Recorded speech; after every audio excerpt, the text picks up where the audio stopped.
Assalamu Walaikum. Hello friends, how are you? Welcome back to my another video.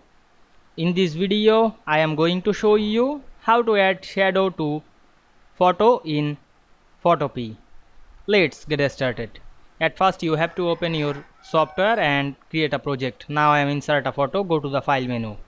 Select this open and place option. Now I am select this photo and click open. Now we can see the photo behind the background. Now I am select the photo layer and make this top on the background. Now I am select the photo, then press Ctrl T and resize the photo. Now we want to add the shadow. Select the photo layer, then click right button and go to the blending option. Now we can see here many option.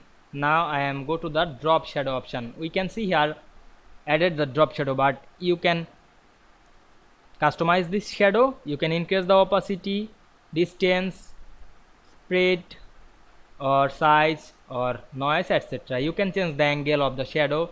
Select this angle option. You can change this angle. Now I am click OK. Now we can see we add shadow to photo in photopea very easily.